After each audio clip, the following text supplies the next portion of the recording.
Chier des bulles production. Salut les fans bikers et bienvenue pour cette vidéo spéciale test de Biclou. Alors aujourd'hui on va se faire le Vacol Q20. Alors si tu ravises bien, diront une petite motocross. Donc ça c'est un vélo qui est fait pour aller dans le brin, mais pas 5 minutes. Bah non, parce que t'as pas une batterie 48 volts 20 ampères Samsung, mais Nomi 2, avise-me ça, je perds. Alors classe ou merdasse, c'est ce qu'on va voir dans la vidéo. Allez on y va.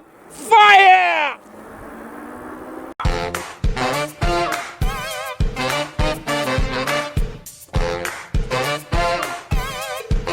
Alors voilà la paupiette quand tu la reçois. Puis je vais te dire, t'as terre à la magie de le paupiette puis avoir des biscottos mon copain.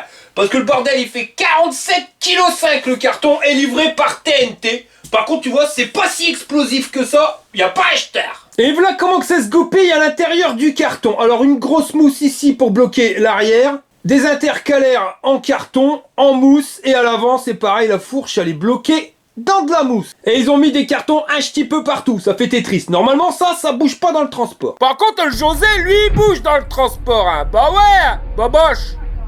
Et voilà la tronche du Biclou quand t'as retiré toutes les protections. T'as une roue avant à part, deux cartons avec les batteries, le manuel d'utilisation en rose beef, un carton, puis encore un carton. Niveau emballage on peut pas dire, les batteries elles sont carrément dans un sarcophage. Oh, faut y aller.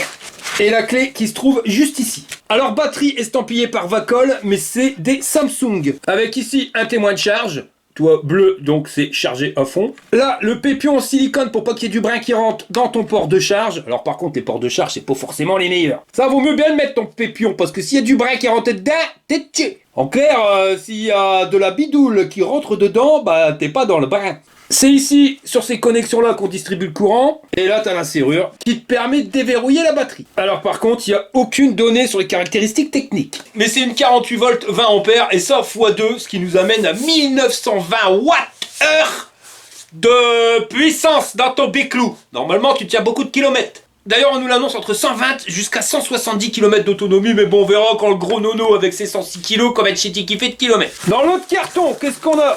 Un sachet avec des pattes de fixation et de la visserie, et notre phare. Et dans le dernier carton, un carton avec le chargeur, des touches tir-rétroviseur, des pédales, un support de téléphone portable, un axe de roue, une clé plate de 16 et de 18, deux petites clés BTR, et une petite trousse à outils avec à l'intérieur le kit de rustine, la boîte à outils, la petite clé multifonction et la moelle d'art. Bah ouais José, on t'a jamais dit qu'il fallait pas pisser sur une porte? Bah ouais.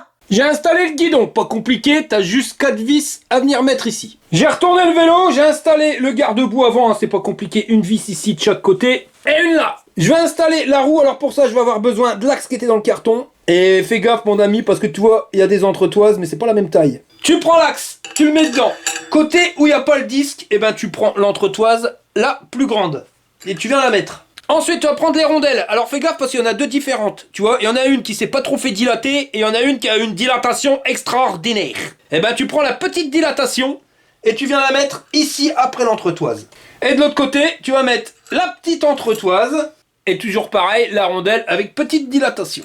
Tu viens installer la roue, hein, donc tu vois bien entretoise et rondelle, c'est à l'intérieur. Maintenant, tu prends la rondelle grosse dilatation, tu viens impliquer dedans et tu viens finir avec l'écrou. Et tu fais le même de l'autre côté.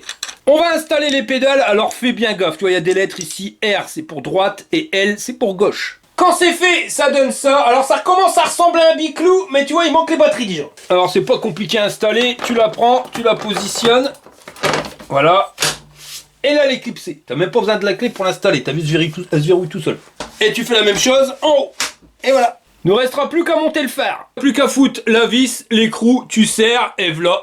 Ton feu, il est monté. Enfin, il te restera à le connecter. Et quand t'installes le feu, on voit pas bien, mais si, là, hop, le câble, tu le mets en bas. Tu fais correspondre les flèches pour le connecter. Et voilà. Ton Biclou, il est fini de monter. Et voilà la tronche du vélo quand c'est fini. Alors, ça me fait penser à un vélo entre une motocross et un café racer. Bon, pour les dimensions, je les ai pas trouvées, alors t'iras te gratter pour que je te les affiche. Alors je t'ai sorti le mètre, on va regarder. Sinon, ça correspond à un pilote qui pèse maximum 150 kg et qui mesure entre 1,55 m et 2 m. Sinon, le Biclou, il fait un petit peu moins d'1,80 m du bout de la roue avant au bout de la roue arrière. La hauteur de selle, mais aussi le levé de guidon, là, faut bien que tu passes. Donc ça sera par ici 78 cm. Et la hauteur de guidon qui est pas réglable en hauteur, 1,16 m du sol. Par contre, tu peux le régler, clic, en inclinaison. L'axe de pédalier est à 27 cm du sol et à 15 cm et demi de l'axe de la pédale. C'est la Maryse. Je m'appelle pas Maryse. Allez, pousse-toi. Et pour la position sur le vélo, on a demandé à notre ami préféré, Maryse. Alors, pour le lever de guibole, t'as intérêt à te lever bonheur, vas-y, hop là. Là, c'est un jeté de guibole complet. Alors, la position, on voit que t'as un peu de bistacouin quand même, on pourrait reculer le guidon. Le guidon, il est vachement loin. Mais on peut le reculer, ça c'est pas un problème. Donc tu peux avoir une position droite si tu recules le guidon. Et qu'est-ce que tu penses de la position? Bon, ça a l'air d'aller, c'est pas trop... Voilà. Et la selle, ça a l'air confortable? Non. C'est celle malade au cul. Ah non, mais les selles comme ça, j'ai du mal. Ok. Bon bah c'est bien, tu peux aller porter tes colis. Ça y est, je peux y aller. Elle me demande si j'ai des colis à prendre. Si j'ai tout envoyé au Népal. Ça s'appelle les vacances. C'est sympa, ça. Salut.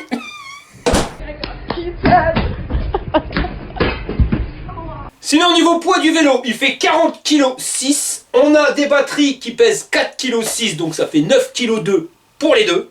Ce qui nous amène à 31 kg 4 si t'enlèves les batteries. Donc tu vois, t'es limite pour monter sur un porte-vélo, qui normalement supporte 30 kg.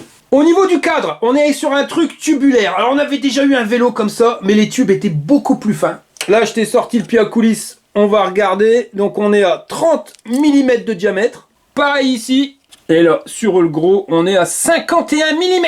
Donc normalement, ça devrait être plus costaud parce que le dernier châssis tubulaire comme ça qu'on a essayé, le bordel, il couinait. Elle n'a pas résisté à mes 106 kg. Les soudures, comme tu peux le voir, c'est des gros machins de malade. Et ça, partout. Et même pour la fixation de la patte d'amortisseur, tu vois, ça fait le tour.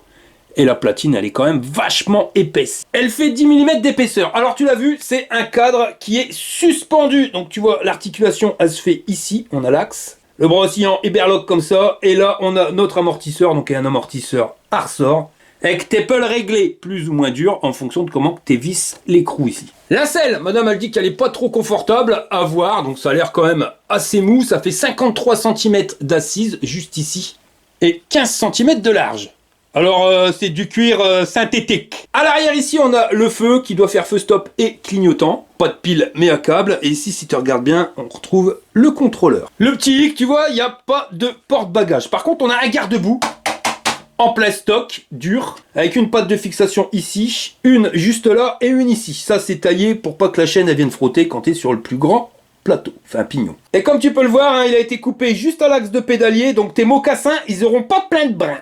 On arrive sur le pneu, là par contre j'ai du brin. CST BFT en 20 par 4.0. Donc ça c'est du magnifique pneu de merde, il n'y a pas d'autre mot. Avec des touches petits crampons qui vont même pas dans la bidoule, sinon tu dérapes et les épines ça passe à travers et tu crèves vite fait bien fait. Alors j'avais testé le Vacol C020 Max de chez eux, je me suis torché 3 fois dans la bidoule parce que je te jure que ça accroche que dalle. Autant sur temps sec, sur terrain sec ça va, y a pas de souci, mais dès qu'il y a de la bidoule ça avale que dalle. Enfin voilà, tu pars en un coup à bidoule et je m'étais pris 3 torches et Buis Bégir m'avait envoyé un mail en disant non c'est plus possible ces pneus là. Sur le C020 Max maintenant on va mettre un autre pneu, ça sera plus du CST BFT. Et ça c'est pas une mauvaise chose hein, parce que depuis le temps que je le dis. Alors maintenant, est-ce qu'ils vont faire la même chose sur celui-ci? Ça, mystère et boule de gomme. Sinon, au pire, tu vas sur le site fatbiker.org. On vend des pneus Kenda, ils accrochent quelque chose de pépère. Qualité plus plus. Je dis ça bêtement. José, lui, il a pas pris les pneus Kenda. Non, il a pris des CST. Et avec CST, ta tronche, elle va hyper. Ils ont donc monté sur des jantes à 20 pouces. Donc jantes en aluminium avec des bâtons. Et on a le moteur sur moyeu arrière. Alors par contre, si tu regardes bien, on nous donne en indication que c'est des 48 volts 20 pouces. Mais il n'y a aucune indication de puissance. Et sur leur site, on nous dit qu'il fait 750 watts de puissance. Qui est capable de grimper des côtes de 30 degrés d'inclinaison. Et qui a un couple moteur. Donc la force de 60 Nm. Dessus, ils nous ont monté une cassette avec 7 vitesses. C'est une SIS, tu vois, de chez Shimano avec les dents qui sont pas pareilles pour que les vitesses elles passent mieux. 28 dents, 24, 22, 20, 18, 16 et 14. Pour changer les vitesses, on a un magnifique dérailleur Shimano tourné TZ. Alors celui-ci va bien. La mouche d'un kebab, bah voilà, c'est qu'il nous manque quand même la protection de dérailleur. Tout ça c'est entraîné par un plateau en tôle embouti 48 dents avec 2 disques en plastique pour pas salir ton pantalon de smoking, les manivelles en métal forgé et les pédales en métal avec des petits crampons qui glissent bien quand tes pompes elles sont mouillées. De ce côté là, ce qui va être passage de gaine, eh ben ça passe directement en apparent. Il n'y a qu'au niveau du pédalier où là ça va rentrer dans le cadre. Et voilà, dans le trou qui est là. Ça traverse tout le machin et ça ressort par ici. Et ils nous ont mis un petit truc en silicone pour pas que t'abîmes tes câbles. Une batterie Samsung de 20 ampères et une deuxième batterie de 20 ampères. Donc 20 ampères plus 20, on arrive à 40 ampères. Sur 48 volts, ça nous fait 1920 Wh pour les deux batteries. Et 40 ampères, c'est énorme. Là, par rapport au début, il y a 2 ans, quand je testais les vélos, je peux te jurer que ça n'a plus rien à voir. Là, on est sur des machines de guerre. Et donc, batterie Samsung, c'est pas fabriqué par Samsung, j'ai déjà dit, je le répète, c'est que les éléments qui sont à l'intérieur, tu vois. Les éléments, c'est ça qui vont constituer, il y en a plusieurs. Et c'est de la marque Samsung. Alors en général, c'est du 18-650, c'est-à-dire 18 mm de diamètre sur 6 cm et demi. Et là, sur les batteries Samsung, c'est du 21-700, donc 21 mm de diamètre, tu vois, c'est plus gros, et sur 7 cm de hauteur. Et les batteries Samsung, elles sont garanties, je crois, jusqu'à 1000 rechargements. Enfin, quand tu as fait ton 1000e rechargement, normalement, tu as encore 80% de la puissance du début de ta batterie. Parce que plus tu vas te servir de ta batterie, tu te doutes bien, et plus l'autonomie, elle va diminuer. Et ben là, au bout de 1000 rechargements, c'est donné comme ayant encore 80% de patate. Ah bah la Josette de la patate, elle en a plus beaucoup. Ah non, elle est au bout du rouleau. Ah, bah maintenant, t'es pas dans le bain.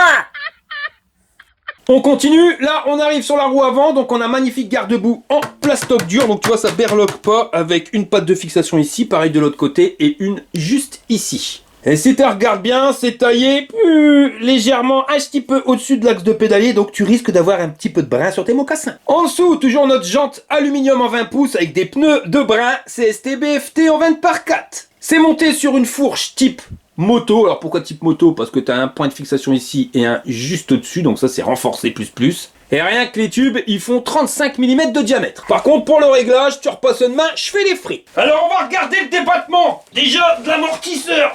Ça a l'air d'aller. Ah, t'as pas y aller, le bordel, il est vachement souple. Et au niveau de la fourche, accrochette marron. Ah bah là, je vais claquer. Alors là, par contre, niveau débattement, ça me fait penser à un petit truc de haters. Bah ouais, petite quéquette, hein, parce que là, on est à 42 mm. C'est vraiment pas énorme et on l'a claqué, donc on pourra pas faire plus. Et comme elle est pas réglable, bah ça sera comme ça, piché toute. Donc ouais, il y a une fourche moto, mais à voir dans l'utilisation. Sur cette fourche, tu l'as vu tout à l'heure, on a monté un feu de ma boule. Alors c'est un lenticulaire LED au milieu qui va éclairer vachement loin. Et le contour s'allume pour éclairer les côtés et l'avant de ta roue. J'ai retourné le vélo, alors on va regarder ce qui se passe de l'autre côté. Déjà, on nous a mis une béquille sur le bras oscillant. Donc ça, c'est les bonnes béquilles, hein, comme tu peux le voir, ça berloque pas. Et au niveau freinage, on est sur du disque de 180 mm de diamètre, étrier hydraulique de marque KTET, avec les 2 plaquettes qui avancent. La petite mouche dans le kebab, c'est au niveau des leviers de frein, parce que tu n'as pas la petite vis ici, tu vois, pour régler la garde. C'est-à-dire que, bah là c'est neuf, donc ça va, mais plus tes plaquettes vont s'user, plus tu vas devoir aller loin avec ton levier, donc tu vas arriver quasiment sur la poignée.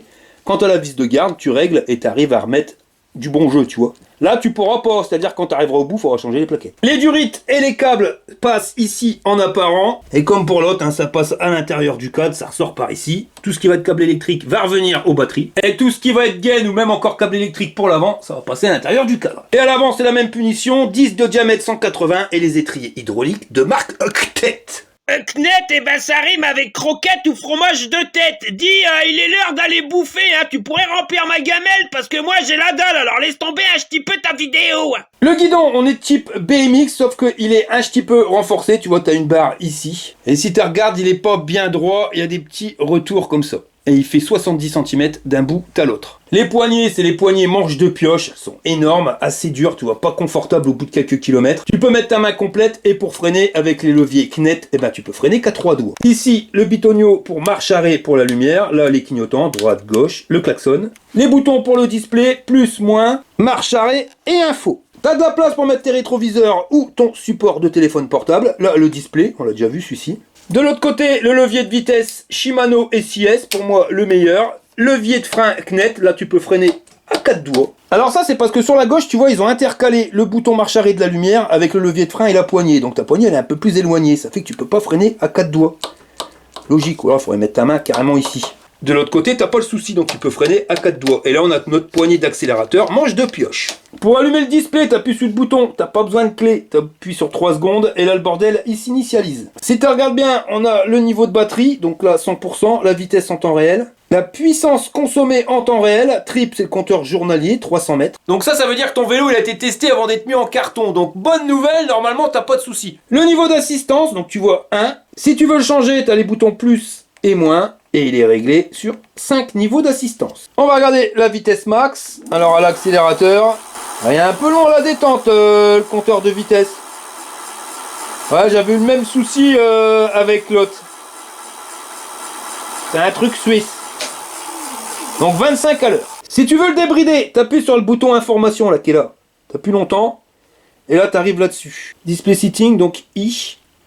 Tu descends et t'arrives à speed limit, tu vois, et tu mets la vitesse que tu veux. Alors ce display là il est bien parce qu'il est quand même complet, tu peux faire pas mal de réglages. Franchement c'est pratique. On va mettre 50. Tu appuies sur I. T'appuies longtemps sur I et t'appuies encore longtemps sur I. Et là, c'est pas du tout la même mayonnaise. Alors le compteur te le dit pas, mais tu l'entends la vitesse que ça va quand même vachement plus vite. Et voilà, 47 km/h. Ici le bouton pour le klaxon, qui va vachement fort. Là, les clignotants, à droite. Et ça clignote à droite. À gauche. Et magique, ça clignote à gauche. Et si tu freines, on a un feu stop. Et pour allumer les lumières, bah t'appuies sur le bouton marche arrêt. Donc lui, il éclaire bien, tu vois, vachement loin. Tu le vois de toute façon au point lumineux, mais le contour, bah, il te permet d'éclairer vachement sur les côtés, puis là où tu mets ta roue. Puis à l'arrière, c'est pareil, ça se voit bien. Je dirais même Pépère 2000. Alors c'est un vélo moderne pour l'homme moderne, donc il est connectable avec une magnifique application qui va remplir ton téléphone. Alors tu télécharges l'application, tu l'as directement sur le site Bégira. Alors par contre, je dis pas, je rigole, mais elle est quand même pratique cette application.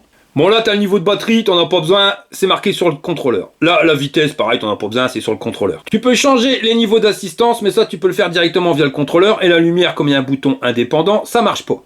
Là tu sais la distance kilométrique journalière, la totale, depuis combien de temps tu roules avec ton vélo. Là ici tu peux régler la limitation de vitesse, tu vois, 50 c'est quand même plus rapide que dans le display, la taille de la roue. Et puis là bah t'as un GPS intégré. Alors pas te montrer, sinon tu vas voir d'où c'est que j'habite, voilà. Les informations sur le véhicule, ben voilà, tout est dessus. Bon alors c'est bien, hein, tu vois, parce que si tu veux te servir du GPS maintenant, je crois même que tu as l'option, véhicule position, pour retrouver ton véhicule. Si jamais tu le perds, eh ben, tu sais où c'est qu'il est. Donc ça c'est bien, mais c'est pas obligé. Si tu veux pas télécharger l'application, t'es pas obligé de la télécharger. Parce que t'as certains biclous, t'es obligé d'avoir l'application, sinon le truc il est limité. Là non, il n'y a pas de souci, pas d'application, ça marche quand même. Bon, on va recharger la batterie. Alors niveau chargeur, on a un câble qui fait 1 mètre entre ta batterie et ton chargeur, et qui fait 60 cm entre ta prise et ton chargeur. Chargeur qui est pas trop lourd, il est ventilé, et en termes de caractéristiques techniques, on est sur du 54 volts 6 en 4 ampères. Alors bonne nouvelle, il va te falloir à peu près 5 heures pour une charge complète. Le truc c'est que si ta première batterie que tu es en train de charger, elle est chargée, elle va pas charger la deuxième batterie. Donc il faudra que tu fasses la manipulation de débrancher le chargeur pour le rebrancher sur l'autre batterie. Donc c'est rapide, mais voilà, il faut quand même être là au bout de 5 heures pour débrancher et recharger. De toute façon, j'ai fait une vidéo là-dessus, je te déconseille de charger ton vélo quand t'es pas là, ni la nuit, hein, parce que attention, bombe atomique, hein. Si ça prend feu, c'est pépère, hein. C'est Maryse, c'était juste pour vous dire que Arnaud c'est franchement le meilleur. Ben va falloir que t'arrêtes de picoler la Maryse, hein, parce que tu deviens aussi babache que lui. Non mais regardez dans quel état je suis moi, c'est pas possible, famille de boubours. T'as branché tous les câbles là Monique? Oh oui mon Jean-Claude. Alors accroche-toi à te marronne, je vais appuyer sur le pitonio, c'est l'heure du test. Bon, allez, nous voilà partis pour les tests de ce Vacol Q20. Alors ça grimpe, on va pas se dire, hein. Tu vois, le truc c'est que une fois que tu arrêtes d'accélérer, bah t'as une latence quand tu réaccélères. Enfin du moins dans la côte, on verra si ça se goupille comme ça après. Et le display, hein, il a quand même un temps de réaction qui est vachement long. Regarde bien. Voilà, pneu CST, t'as vu comment que ça glisse mon pote, quelque chose de pépère. Regarde, t'es arrêté depuis 3 heures que le bordel il dit que tu roules encore. Bon, on va tester les niveaux d'assistance. Assistance 1, donc on va regarder l'accélérateur si c'est calé sur le pédalage, ça m'a l'air bien. Et regarde la latence qu'il a le truc. Bon, en assistance 1, t'es à 10 km/h, 11. Ça grimpe tout doux. Et si je pédale, ça m'a l'air d'être pareil. Je pédale, accélérateur, c'est la même chose. Donc assistance 1, 15 à l'heure.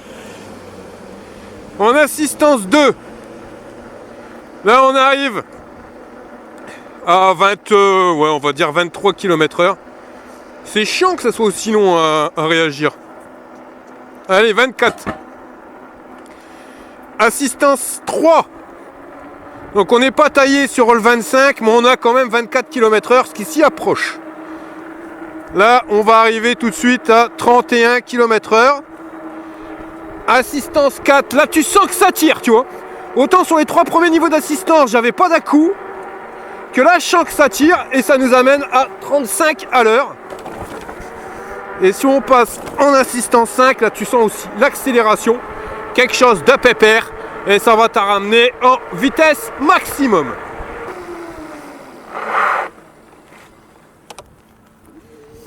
On sent tout de suite le grip des pneus de brin. Franchement, sur route mouillée, ça craint du boudin. Déjà que ça craint en temps normal, mais sur route mouillée, j'ai encore pire. Donc là, on va regarder la vitesse max. Mais ouais, tu vois, je me serais attendu à plus de patates en termes de démarrage sur le vélo. Là, ça reste quand même assez progressif. Il se conduit bien. On a une fourche moto qui permet quand même d'être assez maniable. Bon là, après, je ferai pas trop le chabert parce que tu connais les pneus. Par contre, les pédales, oh yeah! Les pédales, elles sont, quand tu es en position basse et que tu tournes, elles raccrochent. Là, c'est clair, on a les pédales qui sont peut-être un petit peu trop près du bord. Regarde ça, quoi, j'ai pas besoin de freiner beaucoup pour partir en dérapage. Bah non, je croyais qu'on avait une latence tout à l'heure. Regarde, là, je suis à 34 km/h, je lâche l'accélérateur, je reprends. Ouais, t'as une demi-seconde, peut-être une seconde max de latence, mais pas plus. Quand t'accélères, enfin quand t'arrêtes d'accélérer et que tu réaccélères, il lui faut à peu près maximum, enfin entre une demi-seconde et une seconde pour renvoyer la sauce. Mais il renvoie la sauce, il n'est pas progressif. Donc ça, c'est le minimum qu'on pourrait demander à un vélo pour aller faire le chabert. Les vitesses, ça passe rien de mieux, mais ça, bon, on connaît ce levier de vitesse. Ah, la fourche, elle claque quand même quand on est sur un gros choc, et voilà la cadence quand tu es en vitesse 7 à 40 km/h, 44, la cadence qu'il faut pour entraîner ton vélo. Ah ouais, la fourche elle claque. En fin de compte, tu as une fourche moto, mais on n'a pas un débattement de fou. Moi je dis pas, hein, elle absorbe, hein, regarde là tu vois bien, ça absorbe nickel chrome. Et le truc c'est que c'est pas réglable, donc faut le prendre tel qu'on nous le donne. Les garde-boue, ils ont l'air d'être super bien taillés, ça on verra l'état des godasses en fin de test. Mais si, ouais, dans les imperfections, la fourche ça va, c'est pas la meilleure des fourches, mais elle travaille quand même. Et au niveau de la suspension du cadre, là par contre j'ai rien à dire. Je suis comme sur mon canapé. On va se prendre une méga bosse. Ah si, elle claque, quand tu es sur des gros trous, ça claque quand même. Et tu le sens, elle claque parce que je suis vraiment embuté de la suspension. À l'avant, hein, je te parle pour la fourche. Par contre, l'amortisseur, ouais, il fait bien le taf, j'ai le cul bien installé. L'avantage que tu as avec ce système de batterie, c'est quand tu es sur du vraiment chabert, tu viens serrer la batterie entre tes jambes. Ce qui te permet de bien avoir, on va dire, le vélo, je veux pas te dire en main. Mais voilà, comme si tu étais en motocross. Alors par contre, le moteur, ouais. Alors, pas une patate de fou. Là, on voit tout de suite qu'il a ralenti. Inutile de tester la cote de la mort, on sait qu'il ne le grimpera pas. Et puis voilà, vu le temps, les pneus CST, j'ai pas envie de me gaufrer. Là, si tu veux, je crois que la vidéo elle va être mise en ligne en février sur celui-ci. Mais on est entre Noël et Nouvel An. Je suis en vacances, j'en ai pris 5. Mais il faisait beau, je me suis dit, ah, j'allais, je vais aller faire du vélo. Donc j'ai trouvé l'excuse de faire un test de vélo. Ah, ça fait du bien. Et je te jure, le fat bike, les mecs, il faut pas tomber dedans. Parce que c'est pire qu'un engrenage, après il t'avale tout cru. Je te jure, hein, quand t'es une semaine sans faire de vélo, ça me manque. Et là, ça fait plus de 15 jours que j'en ai pas fait, voilà. Quand tu vois le vélo, heureusement qu'ils ont mis un dérailleur, parce que quand ça grimpe, le moteur il peine quand même.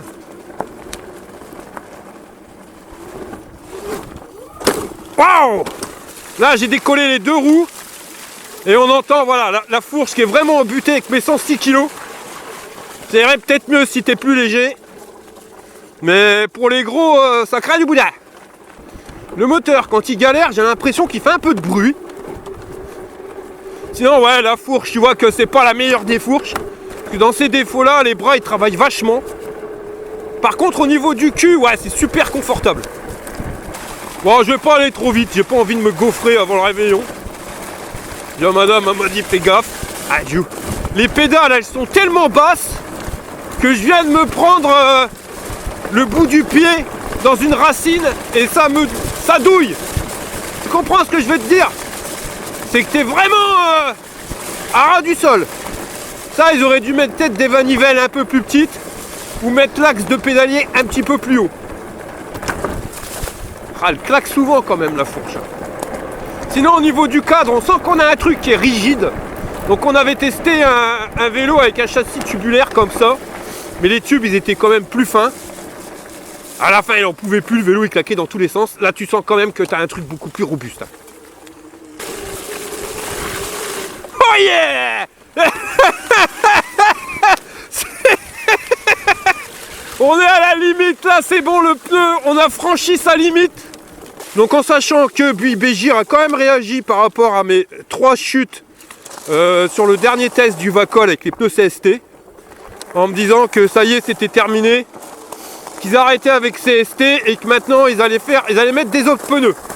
Donc à voir si sur les prochains Vacol qu'on reçoit on a encore des pneus CST ou s'ils sont enfin décidés à nous mettre un minimum de pneus qui tient la route.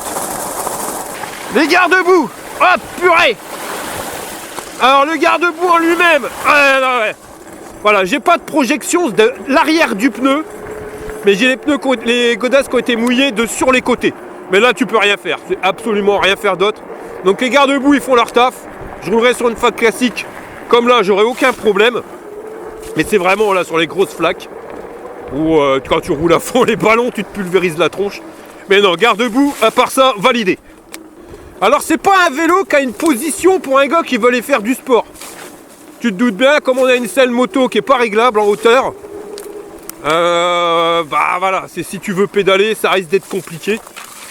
Je dis pas, hein, tu peux pédaler, mais ta jambe elle sera un peu trop fléchie et tu n'arriveras pas à exploiter 100% de ta masse, enfin toute ta force. Ça c'est plus pour les mecs comme moi qui veulent aller faire le chabert sans forcément te faire de sport. Tu sers de la poignée d'accélérateur, quand c'est en galère tu mets un petit coup de pédale, mais tu vas pas passer ton temps à pédaler. N'ayant pas de porte-bagages, c'est un peu plus compliqué pour pouvoir aller faire les courses. Par contre, tu pourras t'emmener sans problème pour aller bosser, aller faire des balades. Mais on va dire que son point fort, ça reste quand même d'aller faire le chabert. Allez, test bidoule là. Voilà, tu vois, c'est quand même pas mal.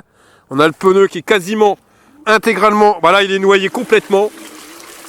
Et en démarrage bidoule, et ben le moteur il a assez de couple pour pouvoir t'entraîner. Par contre, les pneus, chez les pneus Olivier Nice, ma copain, chez le vélo à Candeloro. Le guidon, pour aller faire le chabert, je trouve qu'il est pile poil bien adapté. Pas trop grand, pas trop petit, tu vois vraiment, t'as bien le vélo en main. Le truc c'est les poignées manches de pioche. Là, je sais pas combien de kilomètres, ça fait 5 km que je roule, un peu plus. Et j'ai mal aux mains, c'est incroyable. Ça, en mode chabert, tu te cramponnes à ton guidon. Et voilà, bon, bah, comme tu te cramponnerais à une pioche si tu ferais de la pioche. Et voilà le délire.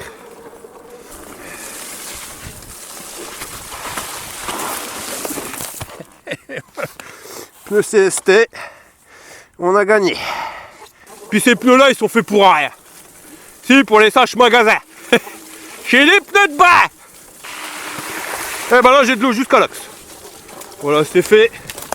Le moteur il a été immergé. Mais voilà, on peut pas passer sur des terrains comme ça. Tu le vois. Il y a ma roue arrière qui veut me doubler. Et c'est vraiment pas plaisant. Tu veux du pilotage, là tu n'as. T'en as pour ton pognon. Et un petit défaut aussi que j'aurais reproché, c'est qu'on est sur un vélo à 2 batteries. Et on n'a pas la possibilité d'éteindre une batterie ou une autre. Donc ça veut dire que quand tu roules, bah, tu utilises les 2 batteries. Au début il va tirer sur une batterie, après quand elle va se décharger, il va tirer sur une deuxième, sur la haute batterie. En fin de compte il va tirer toujours sur la batterie qui est la plus chargée. Et tu vas décharger les 2. C'est-à-dire qu'on a peut-être une autonomie, je sais pas, je vais dire une connerie, 70 km admettons. Mais ce qui est con, c'est que si tu fais que 10 km, et ben quand tu rentreras à ta maison, tu devras recharger tes 2 batteries. Parce qu'il aura tapé dans les 2. Et ça, c'est dommage. Et c'est pareil quand tu veux faire une longue distance, moi j'aime bien, c'est que tu mets la première batterie en route, t'éteins la deuxième, tu fais ton délire, là tu pars où tu veux, puis quand tu as déchargé la première, ben, tu sais qu'il est temps de rentrer, donc tu actives la deuxième et tu arriveras à rentrer. Et tu arriveras même à faire un peu plus de route sur le retour que sur l'aller, parce que la première, elle est usée, donc elle donne plus assez de patates pour pouvoir continuer. Tu branches la deuxième, et après à la fin, 2 fonds de batterie permettent encore de faire un petit peu plus de kilomètres. Je sais pas si c'est clair ce que je dis. La selle, pour l'instant, j'ai aucun souci à lui dire. Et c'est la prise en jambe, on va dire, du vélo. Quand tu bloques la batterie entre tes deux jambes, là, tu as vraiment l'impression d'être sur un pur cross. Manque un peu de watts au niveau du moteur, mais on a cette impression-là. Sur ce type de terrain, tu vois, on n'entend pas trop la fourche claquer. Au contraire, elle se laisse oublier, donc elle fait vraiment bien son taf. Mais il faut pas que ça soit trop accidenté, parce qu'on arrive vite à la limite. Mais sinon, tu sens que la fourche, elle se débat bien. Après, c'est peut-être que je suis un peu trop gros. Mais là, ça passe. C'est quand vraiment tu es dans des nids de poules, dans les ornières, où là, ça claque. On va dire pour une utilisation normale, même poussée, ça reste correct. C'est quand vraiment t'es full chaberry, où ça part en cacahuète. Ouais. Ah bah alors là, j'ai fait fort. Regarde le niveau. Il y a eu de la boue jusqu'à là. Là, on l'entend. Les étriers, ils ont mangé. Les plaquettes, elles sont gorgées de bidoules. Tu l'entends, hein, le truc il freine tout seul, mais ça il va falloir attendre que toute la boue elle se barre. On va faire 2-3 freinages. Ouais, quand t'es en vitesse max comme ça, t'es à l'aise blaze. Oh franchement, à l'aise blaze.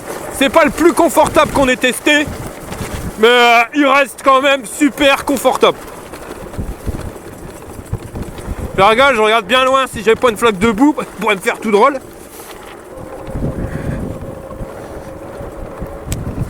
Voilà, c'est ça que je veux faire gaffe à ça.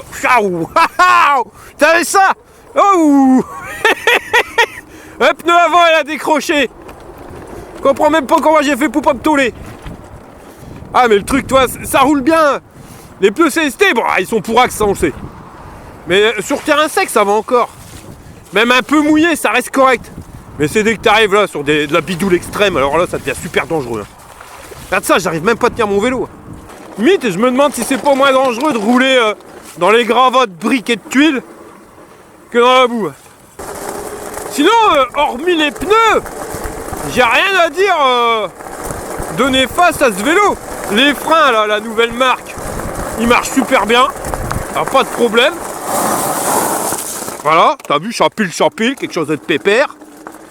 Il conviendrait pas, comme je te l'ai dit, pour quelqu'un qui veut faire du sport, mais dans la catégorie je veux un vélo pour aller faire le chabert et pas faire le chabert que 5 minutes. Là tu récupères un vélo avec quand même 2 batteries Samsung, puis il reste quand même un peu polyvalent parce qu'il n'est pas fait que pour faire le chabert. Je dis, il manque quand même le garde-boue, le porte-bagages, ça aurait été top pour aller faire les courses, mais ça t'empêche pas d'aller faire une balade ou d'aller bosser avec, hein. Et pourquoi pas un road trip, mais sans porte-bagages c'est un peu embêtant, ou alors ça t'oblige à prendre la remorque. Mais ouais, je suis surpris. C'est sur ce type de route avec des petites bosselettes, bah c'est fluide. Honnêtement, hein, le cadre il est super confortable. Bon après tu vois, l'utilisation du vélo c'est pas forcément uniquement faire le chabert. Bon par contre si tu dois rouler en ville, t'oublies, oublie ce vélo là si tu fais que de la ville. Mais si tu dois faire des routes des chemins de terre, des chemins de tracteur, rouler dans les bois, bah, le vélo il va bien, même si tu vas pas rouler comme un fou, eh ben il est quand même super confortable et te permettra de passer partout. À condition que tu aies changé les pneus, mais ça on va pas le redire 25 coups. Et voilà, il te permet quand même de bien te faufiler. Et voilà, ça passe. Bon, on a fait nos 13 km passés, on est 14,1 affiché, bon, sachant qu'il y avait déjà 600 mètres fait à l'usine. Moi je vais me remettre en assistance 25, je vais rouler pour voir l'autonomie, puis on se rejoint à la maison pour un débriefing. Chez des Bulles Productions vous présente les aventures de Jean-Claude ta gueule et Monique ta mère. Je crois que j'ai peut-être fait trop puissant. Bah ça a pas l'air d'aller, Nat. Oh, je suis pas en forme en ce moment, tu sais, j'ai pas le moral, ma Monique. Bah la semaine dernière, tu pétais la forme, t'avais soi-disant rencontré un nouveau gars. C'est fini, vous deux? Non, on est encore ensemble, mais le problème, tu vois, eh ben c'est sa famille. Qu'est-ce qu'elle a, sa famille? Bah je suis sûr qu'il m'aime pas, hein. Ce week-end, il a voulu me présenter. Et toute sa famille t'aime pas? Pour le moment, il m'a juste présenté à sa femme et ses gamins. Bon, je viens de rentrer de ma petite balade. Ma petite balade qui a gratté mes copains parce que j'ai quand même fait 85 bornes. Là, il me reste un bâton, mais tu sens que le truc, il y a moins de patates. Alors, tu vois, je me serais attendu à avoir plus d'autonomie. Parce qu'avec le Hengway M20, avec 2 batteries de 13 ampères, j'avais fait 70 bornes. Là, j'en ai fait que 15 de plus. Mais bon, j'ai gratté ma tête à plus n'avoir de cheveux. Et je crois que c'est parce que déjà, sur les 13 premiers kilomètres, quand j'ai envoyé la sauce, le terrain il est beaucoup plus lourd, donc c'est beaucoup plus compliqué pour le vélo, hein. Il y a de la bidoule, voilà. Quand j'avais fait le test sur le M20, c'était un terrain sec, donc c'était plus simple pour lui. Et il y a aussi que quand tu regardes la consommation, la puissance consommée en temps réel, on voit que le moteur il monte quasiment à 1000 watts en crête. Donc le moteur est plus puissant, le terrain il est plus bidouleux, donc automatiquement tu auras une autonomie qui sera plus petite. Mais bon, c'est un vélo, quand tu vois que t'es fait 85 km d'autonomie en ayant fait les 13 premiers kilomètres comme un gros chabert dans la bidoule, sans pédaler, si tu pédales, eh ben, tu pourras faire sans problème les 100 km. Le truc, c'est que le pédalage, c'est un peu plus compliqué, je te montre. Ah bah la Josette, je trouve que maintenant elle se la raconte, elle a pris la grosse tête, elle ravise-me ça, je perds. Enfin la grosse tête, j'irais plutôt le gros pif. Parce que c'est pas réellement fait pour pédaler, parce que quand la pédale, elle est au plus bas, hein, on voit quand même que mon genou il est un peu trop fléchi. Il aurait dû être un peu beaucoup plus droit. Donc ce qui fait que bah t'as pas forcément toute la patate pour pouvoir pédaler. Et quand t'es en position haute c'est encore plus compliqué. Tu vois, on est carrément à l'équerre. Bah au niveau position c'est pas la même mayonnaise quand José va à la pêche. Ravise-me ça je perds, il s'est mis bien. Donc c'est pour ça que je te dirais que c'est pas un vélo pour le gars qui veut pédaler. C'est plus un vélo en mode comme moi, feignant. Enfin feignant du sport. Et qui va utiliser beaucoup la poignée d'accélérateur. Après tu peux pédaler. Quand tu vois que c'est en galère parce que ça grimpe trop, là tu mets un coup de pédale, tu arriveras à lancer le vélo, mais tu n'arriveras pas à faire des 40-60 km uniquement en pédalant, c'est pas possible. Donc c'est pour ça ce type de vélo, il va être prédédié au gars qui veut faire le chabert, qui est feignant comme moi, qui veut faire de la balade, enfin pour les gens qui veulent vraiment pas trop faire de sport. Si vraiment tu veux pédaler, oublie, il va pas te convenir. C'est dû au problème du réglage de selle que tu peux pas lever ou descendre. Sinon la selle, après 85 km, j'ai mal au cul, mais ça reste quand même correct. On a vu des selles beaucoup plus compliquées que ça. Et j'ai commencé à avoir mal au cul, on était à 60 km déjà de distance. Donc ça reste correct. Sinon, pour le vélo, j'ai absolument rien à dire, à part que j'ai des pneus de brin. Mais sinon, voilà, hein, si tu cherches un petit vélo pour pouvoir aller faire le chabert et même te dépanner, te faire des courses, machin bidule, tu pourras le faire. Bon, les courses un peu plus compliquées, il n'y a pas de porte-bagages, mais avec un sac à dos que tu arriveras pour aller te balader, aller au boulot. Enfin voilà, il est quand même un peu multifonction ce biclou là.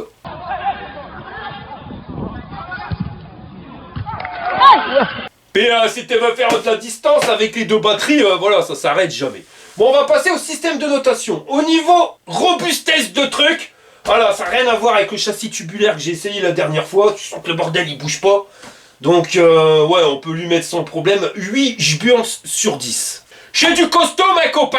Va colle, tu sortiras pas ta tube de colle. Même si t'auras été fort sur la picole. Ouais, je suis en forme aujourd'hui. Ça m'a fait du bien cette petite balade, hein. Ça faisait longtemps que j'attendais ça. Sinon, en termes de confort, la selle, je m'attendais à pire que ça. Franchement, confortable. La position sur le vélo, rien à dire. Les accessoires, les clignotants, le klaxon qui s'entend vachement bien. La lumière qui flash, on a un feu arrière, un feu stop.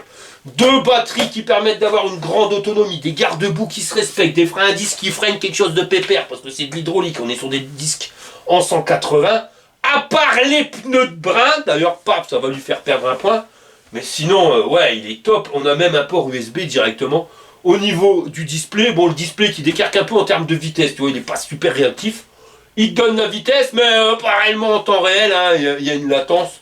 Bon, à part ça, j'ai absolument rien à dire sur ce vélo. La fourche, tu vois, c'est vrai que Quand t'es vraiment en termes d'extrême, qu'il y a des trous, des bosses, que ça, voilà, on a tendance à la claquer. Elle n'a pas un débattement qui est énorme, ça on pourrait le regretter. Par contre, la suspension à l'arrière, elle est tip top, quelque chose de pépère. Donc on pourrait lui mettre 9 jburnes sur 10, mais CST, BFT, AUF et le reste, on lui mettra que 8 jburnes sur 10. Pour la puissance moteur, alors voilà, ça vaut pas un bimoteur. C'est vrai qu'ils nous auraient mis un bimoteur sur ce type de cadre. Là, laisse tomber, on est carrément sur une petite moto électrique. Voilà, on reste un peu sur sa fin. On aurait aimé que le moteur il dépote un peu plus, ou alors en bimoteur. Mais ouais, c'est pas le plus puissant, c'est pas le moins puissant, hein, parce qu'il est quand même plus puissant que le M20. Donc rien que pour ça, je vais lui mettre 3 jburnes et demi sur 20. Pour l'autonomie, on avait dit tu fais 7 km, t'as un jburnes. Là, on en a fait 85 km, donc on peut lui mettre sans problème 12 jburnes sur 10. Donc ça s'arrêtera à 10. Et pour le rapport qualité-prix, bon bah là on est sur un vélo qui est quand même pas donné.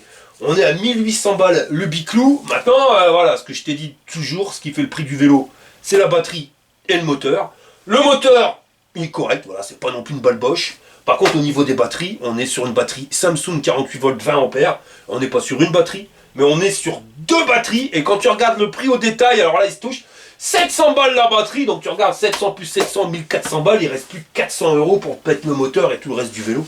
Donc on est sur un bon rapport qualité-prix. Des freins hydrauliques, je te dis, il est bien équipé. Donc on peut lui mettre sans souci 7 jburnes sur 10 en termes de rapport qualité-prix. Voilà les gars, on arrive à la fin de cette vidéo. Si ça t'a plu, un petit pouce en l'air. Si t'es pas abonné, abonne-toi. Et je vous dis à la prochaine pour une prochaine vidéo. Alors on accroche ce smeron comme ça. Et j'ai pas peur parce que je suis un fat biker. Allez, fire!